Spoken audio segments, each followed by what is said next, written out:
So Ignite Day 1 is over. Well, it's still going on in some parts of the world, but the big announcements from today have happened.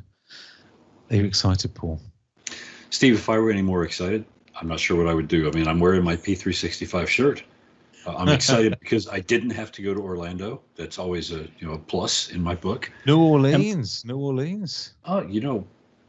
That's also not in Orlando now that you think about it. And I completely forgotten it was in New Orleans. If that tells you anything about how the world has changed in the last couple months. Yeah.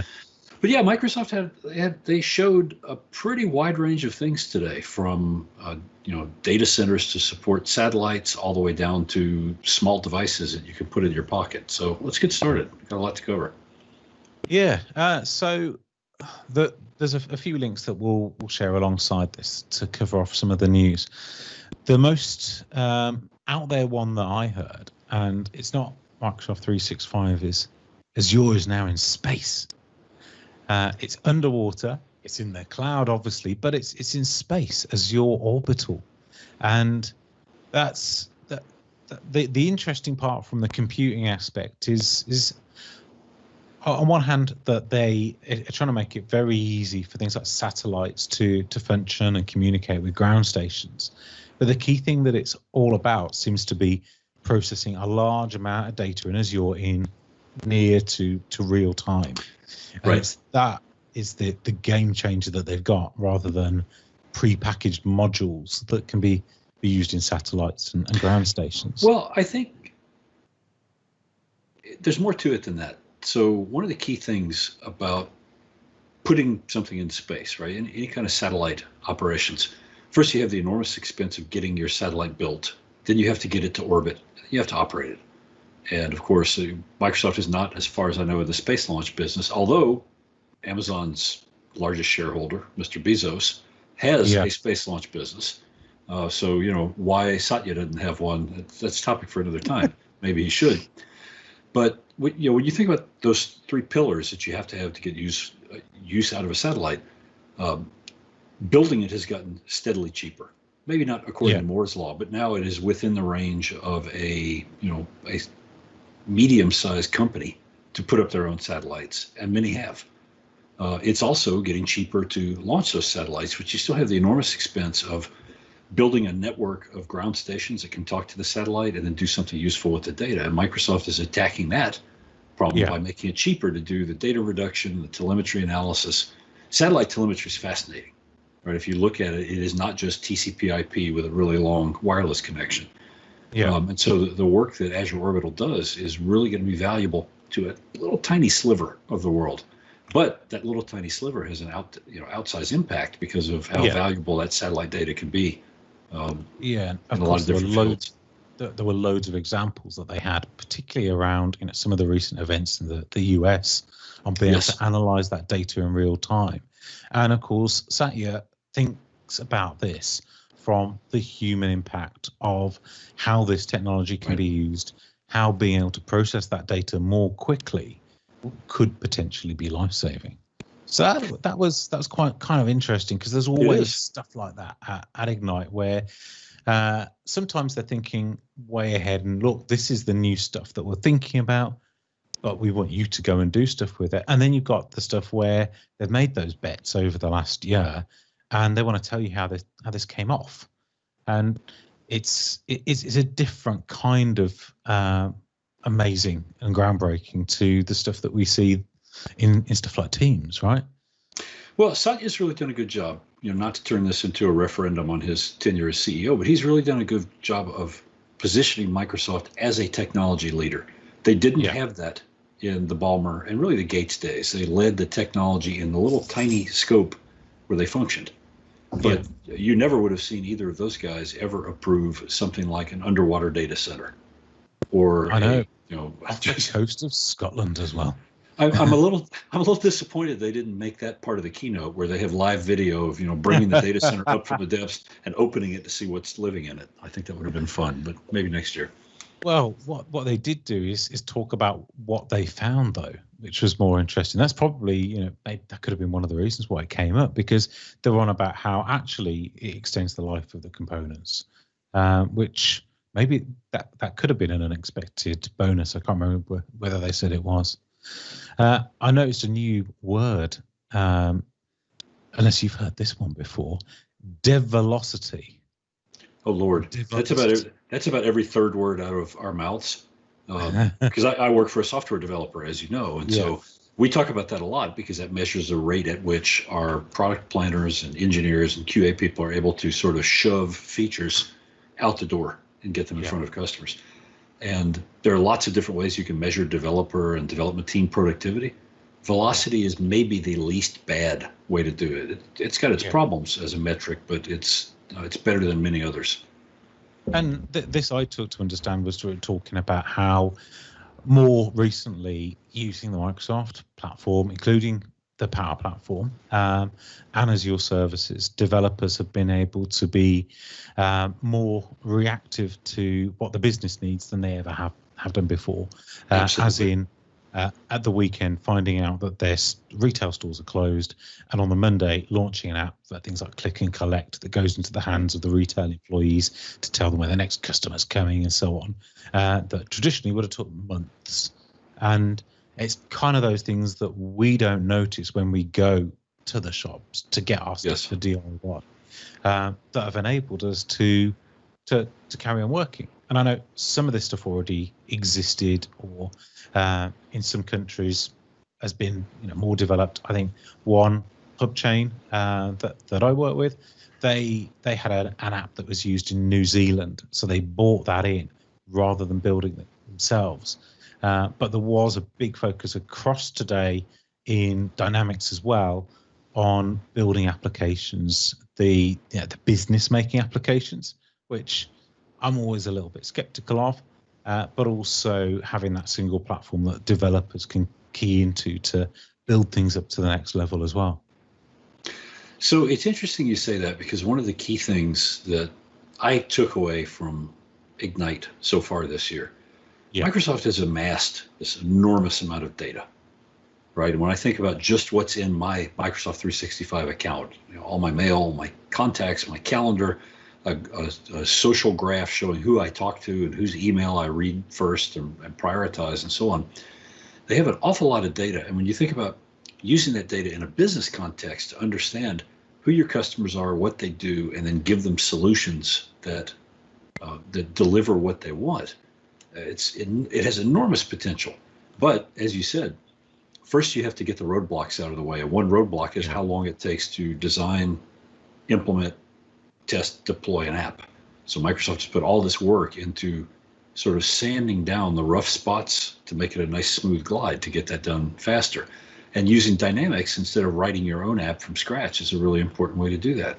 Using Power Platform is an important way to do that for internal line of business apps, because instead of having to start with an empty window that says hello world and do all the work, with Power Platform you can very quickly build pretty complicated applications with very little code and do it very quickly. And I noticed that what they're trying to do is commoditize a lot of the very hard to create bespoke components that we've been talking about, well, not on our podcasts and stuff like that, but in general, people like us, we've been talking about using microservices for years and years, and looking at some of these things like bot services, Lewis, cognitive services, and so on. But it's really Microsoft looking at giving enough of all these different components where a broadcaster in the UK had a case study published by Microsoft for building their own Alexa type application, but they've built it from the pieces that Microsoft give them. And again, using these in the area of things like Dynamics, where people are managing their retail operations or the customer journey, and they want to be able to use all those signals, process them, use AI along the way to be able to better understand what happens. Why does a customer not buy something in a shop, or why? What should we do to prepare an operative before they answer the phone when they've got a problem and they've told the bot, trying to make the bot better, more responsive, more interactive. All of those kind of things that are usually really hard problems that you don't want to have to be the first person to solve. No, to the extent that they can get that kind of core functionality built into the platforms. And when I say platforms, really what I think of are Dynamics on one, Azure on one, and M365 on one. There are some shared components, shared infrastructure, and some unifying pieces between those. But really, if you're going to build a business application for something like retail or consumer facing, you're probably going to want to do it with the Dynamics tools, right? Yeah. And sure, you could build your own, built solely on the services in M365, but you probably wouldn't. At the same time, if what you're trying to do is sort of turn the key and unlock better collaboration and better organizational behavior for your users, there are things you could maybe snap together out of services in Azure. But for the most part, you're going to start with the service array that you have already in M365. So it makes sense. Microsoft has been shoving cognitive services into Azure for a couple of years now. They have started to expose the fruits of using those cognitive services to do cool things in M365, right? With Project Cortex being one really visible example of what that might look like. And now it's time for Dynamics. Dynamics gets their turn at the head of the line. So going into Microsoft 365, we had a lot of Teams stuff, and we had some surprises in Exchange, which we'll get to in a bit as well. So the Surface 2S 85 inches is coming next year. Is that going to be adorning your home office? Hang on, let me look out the window and see if the UPS truck is here yet. On the one hand, I love hardware, and I'll be the first to say I bought a Surface Pro the day it launched, and I've owned many other Surface devices. I love that division. I love the hardware. The build quality is superb. The software integration with Microsoft services has been excellent. I can't say enough good about what they do. Now, with that said, the Surface Hub is really, it's a Halo device. I think that's how I think of it. It's something that everybody looks at and says, ooh, but the number of places where you can afford to deploy it for many customers is going to be very small. And the number of places where it makes sense to deploy it, I don't think we have the answer to that yet. You and I were talking in our pregame about what does the world of work look like when maybe you can go to the office and maybe you can't. Well, eventually, right, what we all hope is that the coronavirus situation will stabilize to a point where we can go back to the office and take advantage of the benefit of working in physical groups and physical proximity. And in a scenario like that, if I've got a conference room that has 12 or 15 or 20 seats, and yes, Surface Hub devices at 85 inches make a great deal of sense. In my 12-foot by 16-foot home office, probably not. I mean, I'd like to have one. Don't get me wrong. What about one like this? So if you're watching from home, this is from one of the live streams. That's the normal sort of size one. I think Siggy's got one of these himself as well, and I quite like that. I was surprised to hear that. I shouldn't have been surprised that Microsoft execs have been very keen on the ability to, as you can see here, use it like a normal Windows device, so they can have that at home. I can imagine some of the execs like Jeff Taper with a camera there, instead of using the magic whiteboard that we all saw last year, they've got a camera probably pointed from the desk, and they're using the whiteboard a bit like that lady is there on the screen. I don't think my employer would consider it a valuable purchase for me. I think a whiteboard perhaps, but I'm not quite sold on whether this is going to be the go-to personal device. There's going to be some execs who've got the space, in their home offices, and it's going to make sense for. To me, it still feels like a meeting room device. I think that it is.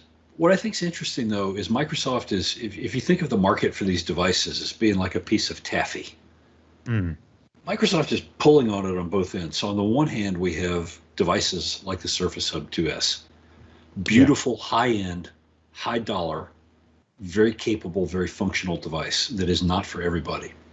And then on the low end, now we're starting to see these Teams panels and these other less expensive, I don't want to say commodity devices because that's not fair to the device manufacturers, but less specialized devices. So I would never be allowed to spend the amount of money it would take to put a Surface Hub in my home office. My boss would teach me some new Danish swear words if I suggested it. But a smaller, less expensive device, it might still cost more than a PC. But I bet I could justify the collaboration benefit of having that dedicated device available full time. And I think Microsoft is doing a really masterful job of moving away from the market where all we had was a Skype room system, and they're stretching that market out by on the high end building their own devices, and on the lower end and the mid range enabling their partners to have more function and more capability in the devices.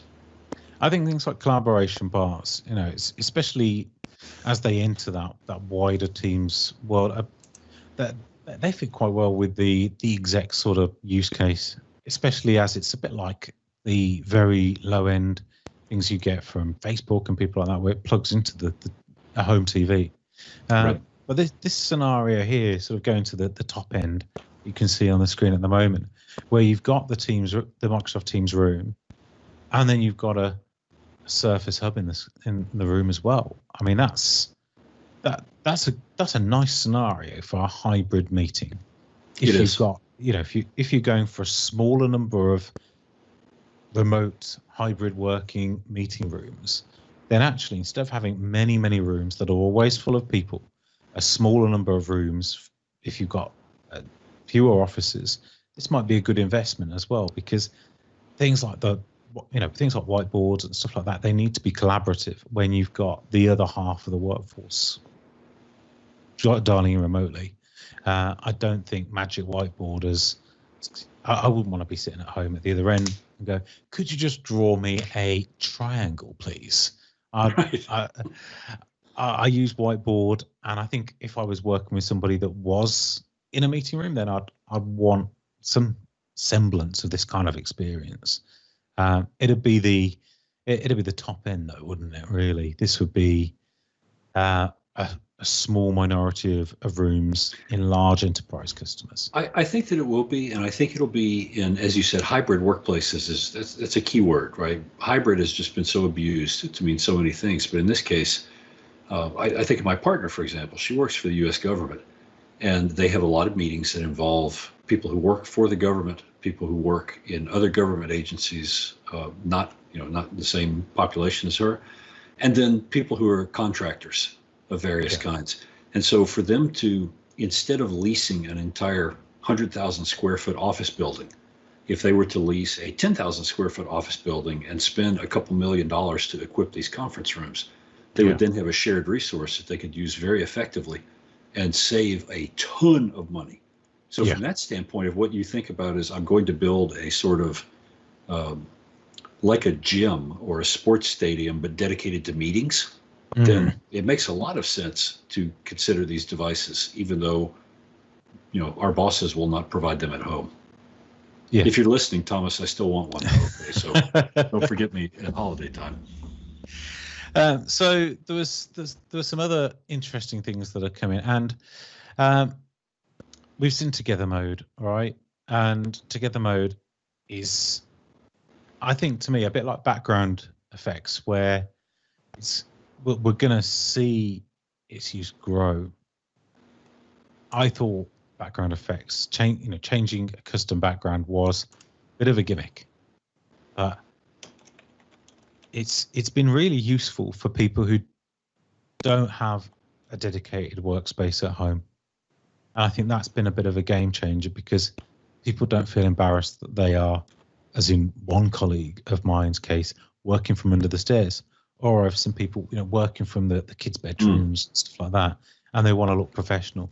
I never really saw that as a use case a year ago, because generally the people that work from home had a chance to think about this ahead of time, right? Right.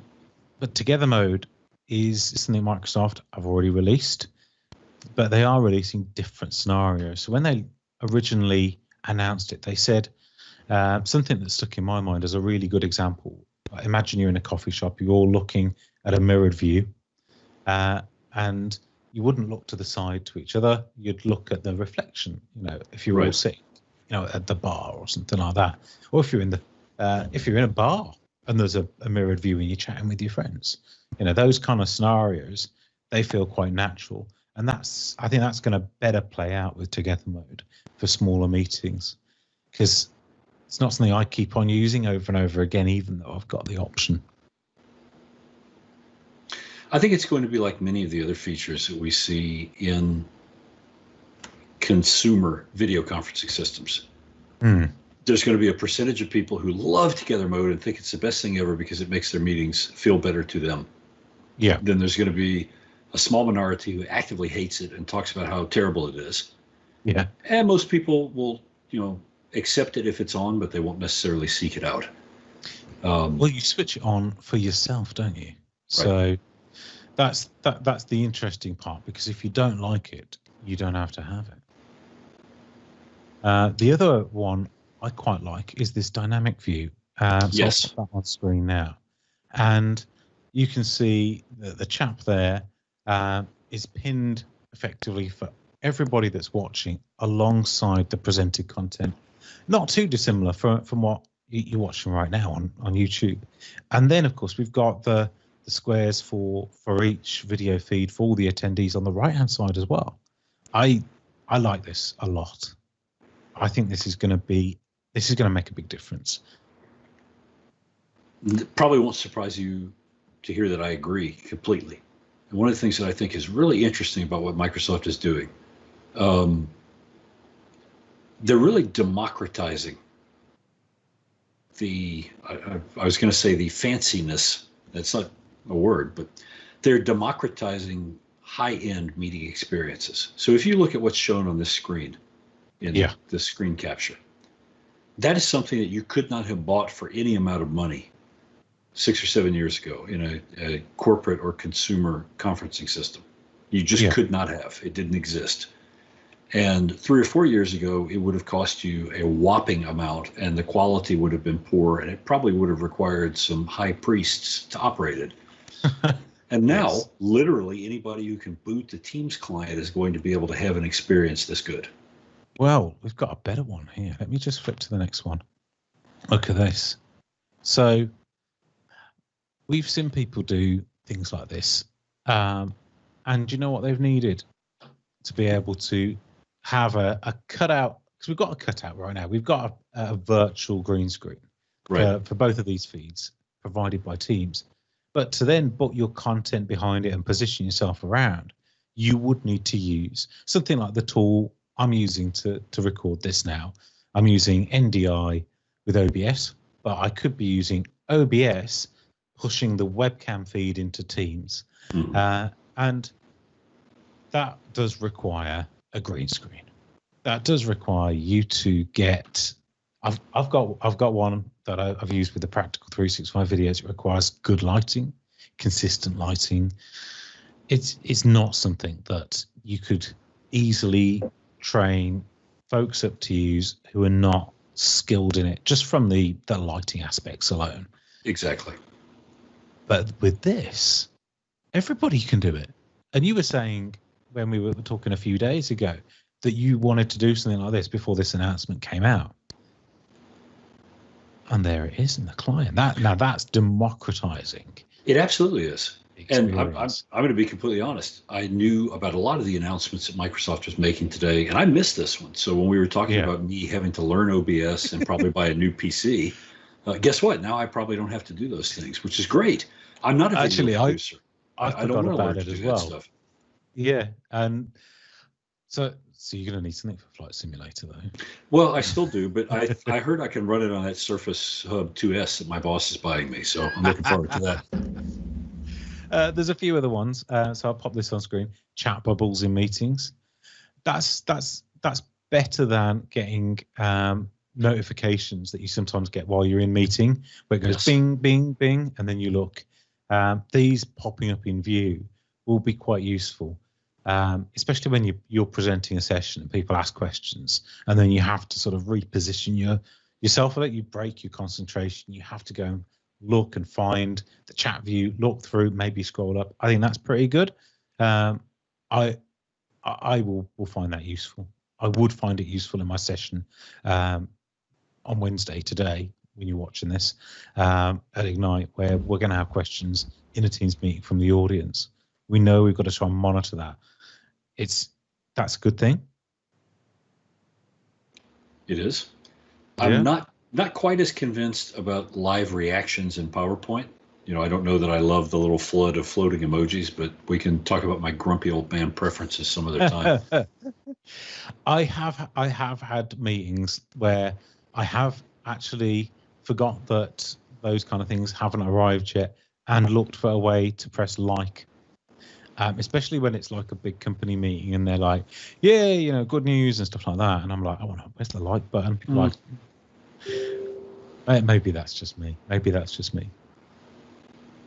Well, we've got some more stuff as well. So one of the other things that we should focus on is Microsoft Exchange. So there was a variety of Microsoft Exchange announcements. What's your favorite? What was the biggest surprise for you? Well, I think I probably joined the majority of the world in saying, oh, look, it's another on-premises version of Exchange Server. Are you Didn't pleased see with that coming? I am, Steve. I mean, I have a sentimental spot for Exchange, and I always will. I'm still mad that unified messaging went away. But the Exchange product and the Exchange team laid so much of the groundwork for what is now Microsoft 365. Yes. Apart from all the personal enjoyment and career development that I've gotten out of being able to work with it and on it, it is still an important product. There's still a lot of Microsoft customers, large Microsoft customers with lots of money, who depend on it. Yeah, and I've got customers who are moving to it now and want to know its roadmap. They do use the cloud significantly, but they've got reasons which are completely valid at the moment for staying on it. So you can see on the screen here, if you're watching, Greg Taylor did a wonderful session on all of the Exchange news. And of course, we've got this roadmap for the future of Exchange. And it makes sense that the next version of Exchange, I'm guessing they're not planning on calling it 2021. Maybe they will, is going to be the forever version, the long-term support version. Makes sense with the timing, the 2019. It's a few years later on from 2016. Same duration. Now we've got Exchange 2021 or vNext, and that's going to be the version where in-place upgrades come back. That's been gone for a very, very long time. 2000 to 2003 was that the last in-place upgrade of Exchange you could do? I think that it was. Yeah, I've done one.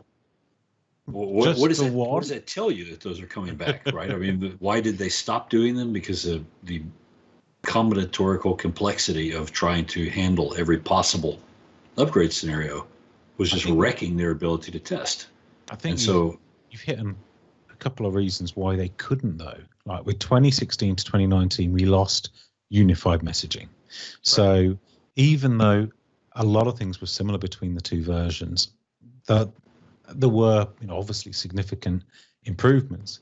There wasn't an in-place upgrade path because you lose a role, right? That was always installed. And 2013 to 2016 combined roles together, the front end and the back end. So there's I always saw 2013, 2016, and 2019 as being relatively similar in terms of that their underlying code base, but understood the reasons why. So obviously there's no changes to the roles as far as I'm aware in the long-term support version. So it does make sense that an in-place upgrade is going to be permitted while the code versions remain similar enough that they can accommodate that. And Greg said that will be around about 2 years. So upgrade to 2019 now is the ask. I will say, if you had asked me in 2013 to bet on which server roles would be around in 2020, I would not have said Edge server would have made the cut. So well done to that team. They've outlasted my expectations. I wonder whether Edge server will be the last Exchange server standing in some organizations, because it's the only. That's an interesting thought. It's the only role really that's stayed standalone, and you can install off domain in a DMZ, and you can use solely for mail relay. But you won't be in that situation now, unfortunately, because the other news was you're not going to be able to remove the last Exchange server from the domain.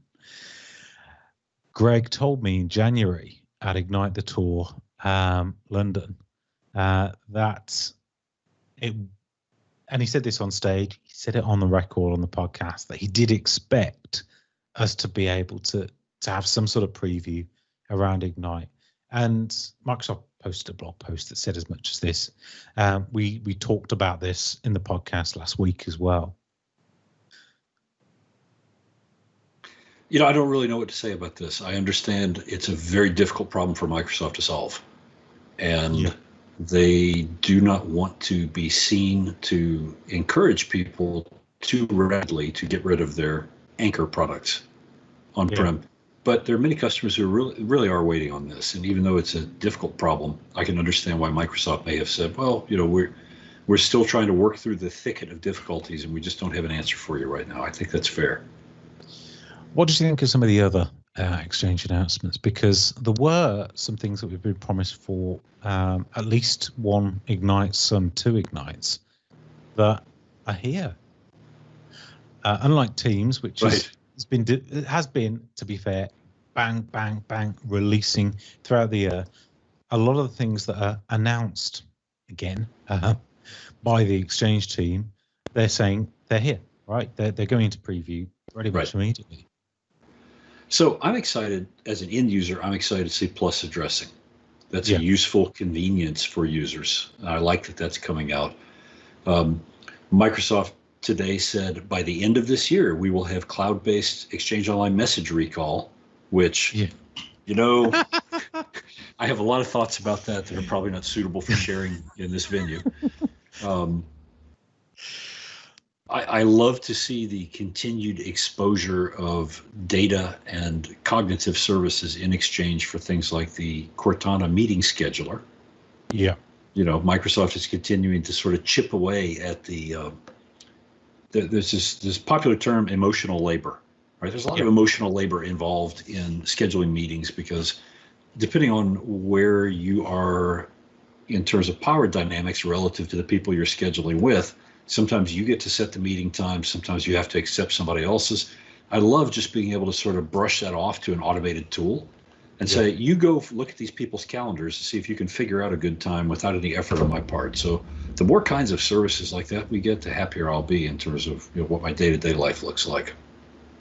And I think, as you say, tools like that, because they have an obvious benefit to you, that they're easy for adoption. You know, people can see what's in it for them. Yes, they're really useful tools, and they spread like wildfire when people start using them. As long as they're easy to use, they're built into the product. People don't have to try and discover them.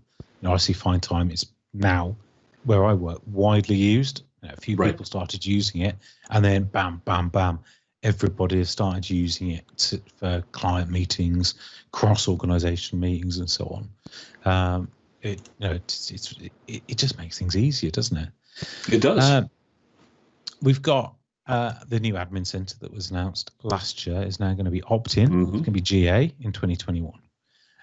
Linux is going to have the PowerShell core support for Exchange Online v2 PowerShell commandlets as well. Does that excite you? I bow to no man in admitting a lack of interest in Linux. I just don't care. I'm going to just say it. I didn't understand why Microsoft devoted the resources they did to building a Linux client for Teams when there were so many deficiencies in the existing Windows client. I'm glad. I mean, I'm a Mac user, so I understand the desire to have non-Windows platforms that can run these core technologies. I get that. They made it, and then they've not updated that client really, which is disappointing, and it always gets left out of the picture, which is that's the worst thing about it, right? But I'm going off topic. So yes, you may color me, you may mark me this. down as excited about PowerShell core in Linux. Yes. I would have been very excited about this 13 years ago as a system admin, where I was managing a environment that was 50% Linux and 50% Windows. And I wanted to be able to automate things originally, probably 13 years ago, 14 years ago, actually. 13 years ago, Exchange 2007 sort of time, where I was reasonably early adopter of it, and all of my user provisioning, all that sort of stuff, around about that time. Not particularly long before my Exchange environment report script and joining Exchange 2010 taps happened. That was sort of my nirvana. It didn't happen, so instead I ended up just porting all of our in-house 20-year-old user provisioning stuff over to Windows. So now that would not be good for me. I'm just going to say I heard 2021 was going to be the year of Linux on the desktop. So you write that one down. It could be. It could be. It's also the year of Yammer Part 2 and the year of search. So speaking of search, or tangentially sort of easing into the topic, Microsoft made a big deal last year at Ignite about Project Cortex. I'm a big fan of holding Microsoft to account when they announce something at Ignite that I want to see at Ignite N+1. Did they do what they said they were going to do? So they announced Microsoft SharePoint Syntax. I see it on screen. I'm not sure how I feel about the name, but let's leave that aside. It's not a syntax error, but it's a play on words. It sounds like it should be a typo, but it's not. And at least it's not Project something or other. And at least they didn't steal the name from another company. Right? Accidentally use. Yes. Thank you for that valuable correction. I don't want Wagner Edstrom calling me tomorrow morning and say, wait a minute. I like the idea here, right? I mean, number one, I think the work that Microsoft did in Project Cortex is technically very cool and interesting. Yeah. Right. I'm excited to see it just as a computer science guy. I like the idea of being able to just shovel some documents into syntax and have it sort of figure out how to categorize those documents based on what they smell like. This smells like a contract, so I'm going to tag it with the metadata that marks it as being contract-like. That's a big advance, because what we have now is very limited automated tools for categorizing data that already exists. Yeah. And this has been a persistent problem since SharePoint first shipped. Nobody wants to clean out the attic. Customers never want to go back and apply metadata to data that's already been generated. And so the more data they generate, the worse that problem gets. I mean, I think there are customers that I've heard this analogy loads of times, and I like it a lot, because I like everybody else, I've been in that situation. You move house and you end up bringing all that stuff with you, and then you never sort through it. Yes. And do see customers who do not want to bring their content with them, and they will look to perhaps in some cases bring 30%, 70 sort of 30 type rules of content from on-prem that's not been categorized. They might want to categorize content before it's moved as well, especially for classifications. But no, they don't expect users to go through that, bring it into the service, and then manually add all the metadata in. However, they might enforce it for new content or content that's saved. It's somewhere they want to be, but it's somewhere where they can't expect the business to take on that as a challenge, unless they're only bringing across a small amount of data. I mean, I have got some customers who are the type of customers that will use syntax. I think the one I'm thinking of was going on to the preview back at the beginning of the year, and they had decided that at a particular point, everything related to all of their current projects, they would do all the metadata for. So it happens, but they wouldn't go back and do it for the old stuff. But this, of course, is improving it. And I believe this is the first product from Project Cortex. This is sort of the opening salvo. Right. And I think that's a really useful way to draw the distinction. Syntex is a product that is based on the Project Cortex technologies. There will be others. Yeah. And if you think about the language Microsoft used to talk about Cortex last year, then you can draw kind of a straight line to, okay, here are the range of technologies that Cortex implements. Here's Syntex. I mean, I'm not giving away any confidence as to say that you should expect to see more of this kind of automated content analytics coming out of the Cortex base. How will it be used? How will it be productized? How will it be licensed? Those are questions that we'll have to save for another day. But the core idea that you can just sort of shovel some stuff into the hopper and the system will figure out what it is and what to do with it. Yeah, that's really powerful. And if Microsoft can deliver on that, it's going to be a huge improvement for their end users. So we've got a load of other new announcements that we don't have time to go through here because we've kept all of you long enough. You know, if you've committed to 40 minutes of watching this to catch up with what's been for me since 4 o'clock, I've managed to be watching or listening through school runs, McDonald's trips, feeding the children, then going out again, watching whilst I balance my day job, reading up everything on the sofa while I discuss moving with my wife, and then summarising all of this. I've managed to just about keep up with that slew of announcements that we've talked about and wrapped up into 40 minutes. I know you had a tough job as well today, balancing all the various things you were saying you were doing as well. So we're going to talk more about some of the other announcements tomorrow, and of course anything new that comes out, interesting sessions you should watch throughout the day that get their first run tomorrow as well.